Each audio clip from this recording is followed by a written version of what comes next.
Hello दोस्तों, स्वागत है आपको बीएल बज़ में। अध्याय की शुरुआत ऐश से होती है। वह बालकनी में बैठा हुआ था और कुछ परेशान सा लग रहा था।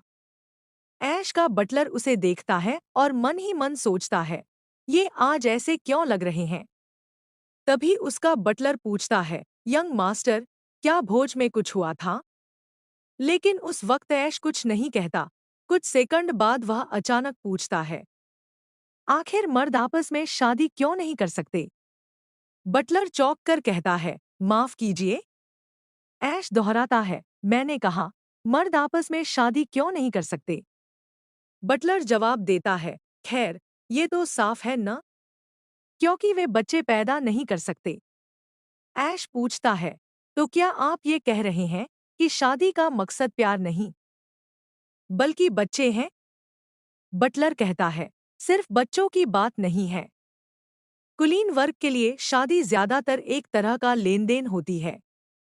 फिर वह आगे जोड़ता है, यंग मास्टर, ऐसा इसलिए है क्योंकि आप दुनिया के तौर तरीकों को लेकर बहुत भोले हैं। ऐश कहता है, नहीं, मैं भोला नहीं हूं, ये तो साफ साफ कानून में लिखा है। बटलर पूछता है, सिर्फ इसलिए कि ये कानून में लिखा है, क्या आपको सच में लगता है कि कोई कानूनी दस्तावेज ये लिखेगा कि शादी एक लेन देन है? किताबें और हकीकत दोनों अलग होती हैं। आपको कितने ऐसे कुलीन जोड़े दिखते हैं जो सच में प्यार के लिए शादी करते हैं? जब आपकी सगाई प्रिंसेस से हुई थी, तो क्या आपने वो प्यार की वजह से की थी? ऐश को हल्का सा झटका लगता है। वह सोचता है, जब मेरी सगाई प्रिंसेस एरा से हुई थी, ऐसा नहीं था कि मुझे वह नापसंद थी। मैंने सोचा था कि सगाई के बाद हम धीरे धीरे एक दूसरे को समझ लेंगे। लेकिन सच ये है कि मैं उनसे प्यार नहीं करता था। बटलर कहता है, खैर, आदर्श और हकीकत अलग अलग होते हैं। दुनिया ऐसे ही चलती है। ऐश पूछता है, तो फिर लिखे हुए कानूनों का मतलब ही क्या है? बटलर जवाब देता है, ये सवाल मुझसे मत पूछिए। जिसने कानून बनाया है, उससे पूछिए। ऐश कहता है, फ्रिस्डेल के कानून बुनियादी तौर पर खामियों से भरे हुए हैं। अचानक ऐश बालकनी की रेलिंग से उठ खड़ा होता है और दृढ़ स्वर में कहता है, मुझे शादी के कानूनों में संशोधन के लिए याचिका दायर करनी होगी। बटलर हैरानी से पूछता है, क्या? ऐश कहता है, ये व्यवस्था साफ तौर पर गलत है। इतना कहकर ऐश दरवाजा खोलता है और बाहर निकल जाता है। बटलर घबराकर पुकारता है, यंग मास्टर, आप पजामे में कहाँ जा रहे हैं? ये न तो चेस्टर की मार्क्विसेट है और न ही आपका निजी निवास। आह, बस कीजिए। और वह ऐश के पीछे दौड़ पड़ता है। दूसरी ओर कील ऑडिट टीम के साथ बैठक में था। वह गुस्से में पूछता है, तुम लोग आखिर कर क्या रहे थे कि किसी को ये तक एहसास नहीं हुआ कि एलिसिया बैंक्वेट हॉल में घुस चुकी है? वह आगे तंज कसते हुए कहता है, क्या तुम जानते हो ऐसी हालत को क्या कहते हैं? खिचड़ी पकाओ और आखिर में उसे कुत्ते को खिला दो। फिर ठंडे लेकिन खतरनाक लहजे में कहता है, और साफ साफ सुन लो, मुझे न खिचड़ी पकानी है, न ही उसे कुत्ते को खिलाना है। जिस चीज को मैंने इतनी मेहनत से हासिल किया, उसे एलिसिया पैडिंगटन के हाथ चांदी की थाली में क्यों सौंपूं? क्या इसमें जरा भी अक्ल की बात है? तभी ऐश का भाई बोलता है, महाराज, मैं आपकी नाराजगी समझता हूँ, लेकिन इस समय एक और ज्यादा गंभीर बात है जिस पर ध्यान देना जरूरी है। कियल चालाक मुस्कान के साथ पूछता है, और भला इससे ज्यादा अहम क्या हो सकता है? ऐश का भाई जवाब देता है, Duke of Paddington Alicia Paddington को बिना किसी पक्के भरोसे के नहीं भेजता। इसका मतलब है, ड्यूक पैडिंगटन या तो हताश हो चुका है या फिर उसे किसी बात का पूरा यकीन है। कियल तीखे स्वर में कहता है, क्या तुम्हें लगता है मुझे ये पता नहीं? फिर वह अचानक चीख उठता है, आज रात मेरा प्लान था उस टैबलेट के साथ साथ ऐश से अपनी शादी की घोषणा करना और फिर उन भ्रष्ट कुलीनों को तड़पते देखना। ड्यूक ऑफ पैडिंगटन का ब्लड प्रेशर बढ़ते देखना, यहाँ तक कि वह गिर पड़े। वह और भी उग्र होकर कहता है, लेकिन ड्यूक ऑफ पैडिंगटन ने एक ही रात में मेरे 17 साल के सपने को तबाह कर दिया। जब ये सब हो रहा था, तुम लोग आखिर कर क्या रहे थे? गुस्से से वह आदेश देता है। तुरंत से ही ड्यूक ऑफ पैडिंगटन से जुड़े हर व्यक्ति पर निगरानी शुरू करो। उनकी हर एक हरकत पर नजर रखो और ड्यूक ने जो भी साजिश रची है, उसे उजागर करो। कुछ भी अनदेखा मत छोड़ो, यहाँ तक कि उन घरों की भी जांच करो जहां उनके कुत्तों की नस्ल तक बेची गई हो। कुछ भी ढूंढो, जो भी मिले, उसे बड़ा घोटाला बना दो। यही सही मौका है ड्यूक ऑफ पैडिंगटन को पूरी तरह तबाह करने का। वह ठहरकर गहरी सांस लेता है और कहता है, मातृ पक्ष के रिश्तेदारों को खत्म करना तख्तापलट की राह तैयार करने जैसा होता है। और चूंकि मेरी अभी शादी नहीं हुई है, मेरे पास कोई मजबूत राजनीतिक सहारा भी नहीं है। इसीलिए ड्यूक ऑफ पैडिंगटन को परेशान करने वाला मानने के बावजूद मैंने अब तक उसे बर्दाश्त किया है। और वह मन ही मन सोचता है, लेकिन अब नहीं। जिस पल ड्यूक ऑफ पैडिंगटन खुलकर सामने आएगा, मार्क्विस ऑफ चेस्टर मेरा सहयोगी बन जाएगा। ये एक सुनहरा मौका है। अगर मैं रूबिन से छुटकारा पा लूं, जो हमेशा मेरी राह का कांटा रहा है, तो ये मेरी बड़ी जीत होगी। वह सख्त लहजे में आदेश देता है, तुम लोगों के पास 3 दिन हैं, कुछ भी ढूंढ कर लाओ। और अगर कुछ न मिले, तो कुछ गढ़ो और मेरे सामने पेश करो। सारी ऑडिट टीम एक साथ जवाब देती है, समझ गए। हम हर चीज की पूरी तरह जांच करेंगे। कियल आगे कहता है, और मार्क्विस ऑफ चेस्टर को सूचित कर कि ऐश फिलहाल इनर कैसल में ही रहेगा। मुझे नहीं पता एलिसिया आगे क्या करने की कोशिश करे। ऐश का भाई कहता है, मैं ये संदेश पहुंचा दूंगा। इस समय महल सबसे सुरक्षित जगह है। कियल कुछ कहने ही वाला था कि अचानक बाहर से कोई आवाज आती है। कियल पूछता है, इतनी रात गए ये लोग क्या कर रहे हैं? और वह सोचता है, कहीं फिर से एलिसिया तो नहीं? ठीक है, आने दो। जैसे ही कियल बाहर देखने के लिए बढ़ता है, कमरे में मौजूद सभी लोग उसे पुकार उठते हैं, महाराज, महाराज। कियल मन ही मन सोचता है, इस बार मैं उसे पूरी तरह किसी दूसरे महाद्वीप में भेज दूंगा। वह जोर से पूछता है, तुम यहाँ क्यों आए हो?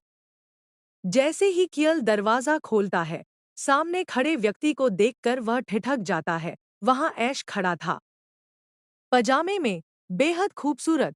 अगले ही पल ऐश दौड़कर कियल की ओर आता है, उसे गले लगा लेता है और कहता है, महाराज। उसी समय मैकेन भी कियल को देखने आता है। वह कियल और ऐश को साथ देखकर ठहर जाता है। ऐश जवाब देता है, मैं रॉयल लाइब्रेरी जा रहा था, लेकिन आप यहाँ क्यों हैं? और भोज का क्या हुआ? कियल कहता है, कुछ जरूरी काम आ गया था, लेकिन उससे भी ज्यादा अहम सवाल, तुम इतनी जल्दी नाइटवेयर में क्यों हो? ऐश कहता है, भोज के दौरान मेरा ध्यान कहीं और था और मेरा माथा टकरा गया, इसलिए मैं जल्दी इनर पैलेस लौट आया। फिर वह अपने माथे की ओर इशारा करते हुए कहता है, देखिए, मैं एक खंभे से टकरा गया था। कियल पूछता है, खंभे से? ये तो सूजा हुआ है। क्या दर्द हो रहा है? ऐश जवाब देता है, नहीं, दर्द नहीं है, बस थोड़ी सी सूजन है। कियल कहता है, फिर भी इसका इलाज होना चाहिए। सिर पर चोट लेकर लाइब्रेरी जाने की क्या जरूरत है? ऐश कहता है, ओह, मैं बस कुछ किताबें देखना चाहता था। कियल मन ही मन सोचता है, लेकिन इतनी रात को, नंगे पांव, इतने पतले कपड़ों में नहीं। अब बहुत देर हो चुकी है। वह जोर देकर कहता है, कल अटेंडेंट्स से कह देना कि किताबें तुम्हारे कमरे में पहुंचा दें। आज रात वापस जाओ और आराम करो। लेकिन ऐश कहता है, पर मुझे उन्हें अभी देखना है। कियल ऐश को उठाते हुए कहता है, मैंने कहा, नहीं। ऐश हार मानते हुए कहता है, ठीक है, मैं उन्हें कल देख लूंगा। कियल कहता है, पहले तुम्हें तुम्हारे कमरे तक छोड़ते हैं। उधर मैकेन और क्रून कियल को देखते हुए आपस में कहते हैं, कम से कम तात्कालिक संकट तो टल गया। इतना तो तय है कि महाराज किसी देवता के वश में नहीं है। अगर होते तो उन्हें पहले से पता होता कि एलिसिया आज रात आएगी। ऐश का भाई कहता है, लेकिन अगर बिना किसी दैवी प्रभाव के ही वह ये सब कर रहे हैं, तो क्या ये और भी ज्यादा चिंताजनक नहीं है? कोई कह उठता है, अरे, ये सुनकर तो रोंगटे खड़े हो गए, ऐसी बातें करके मुझे डराओ मत। दूसरा चिल्लाता है, एलन, बस करो। हम जिस सच्चाई को इतनी मेहनत से नजरअंदाज कर रहे हैं, उसे जोर से मत कहो। ऐश का भाई आह भरते हुए कहता है, ठीक है, शांत हो जाओ। चलो अब पैडिंगटन परिवार से निपटने के तरीके पर ध्यान दें। इधर कियल की नज़र ऐश के पैरों पर पड़ती है। वह कहता है, रॉयल पैलेस के अंदर भी तुम्हें नंगे पाँव यूं घूमना नहीं चाहिए। ऐश जवाब देता है, मैं जल्दी में था, इसलिए पूरी तरह भूल गया। फिर वह अचानक कहता है, और फ्रिस्डेल के विवाह कानूनों में कुछ गड़बड़ है। कियल पूछता है, किस तरह की गड़बड़? ऐश कहता है, जैसा कि मुझे याद है, संहिताबद्ध कानून लागू होने से पहले समलैंगिक विवाह की अनुमति थी। लेकिन बाद में संहिताबद्ध कानून ने लोगों की व्यावहारिक विवाह परंपराओं को नजरअंदाज कर दिया और विवाह कानून में साफ तौर पर समलैंगिक विवाह पर प्रतिबंध लगा दिया। कियल पूछता है, सच में? ऐश जवाब देता है, हाँ, पुराने ग्रंथ why they chose the codified law में इसका जिक्र है। उसमें बताया गया है कि कई प्रावधान कैपिन तृतीय की व्यक्तिगत परिस्थितियों के कारण जोड़े गए या हटाए गए थे, जिन्होंने ये कानून लागू किया था।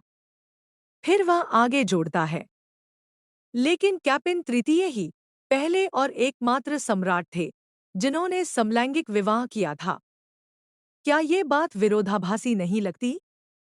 कियल ऐश से कहता है, आगे बताओ।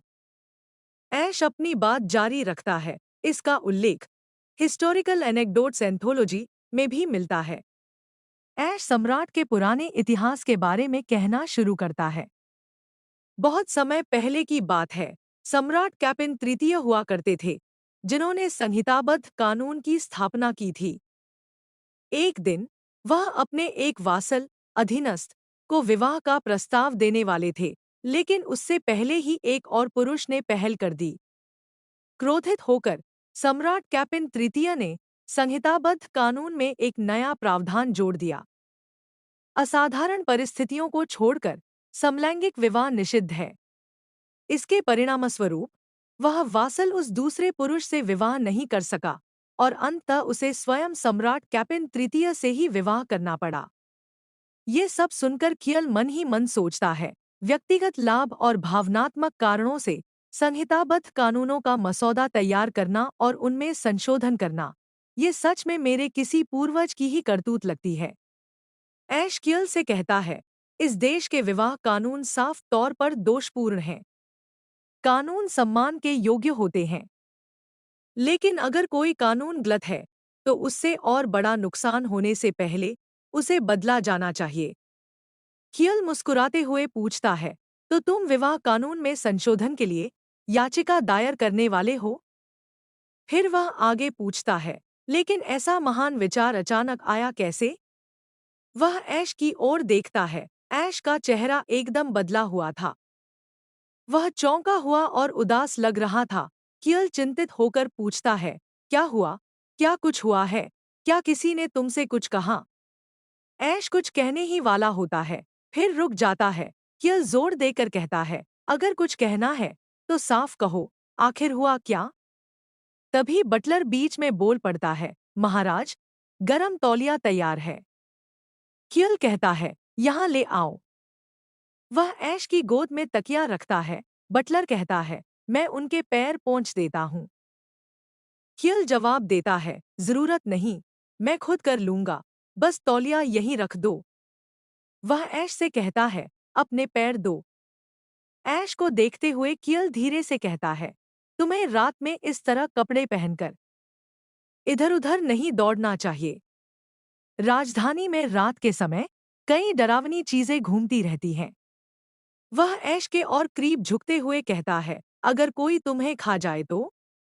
और यहीं पर अध्याय समाप्त होता है। मुझे उम्मीद है आपको यह वीडियो पसंद आया होगा। लाइक करें, कमेंट करें और मेरे चैनल को सब्सक्राइब करें। And thanks for watching.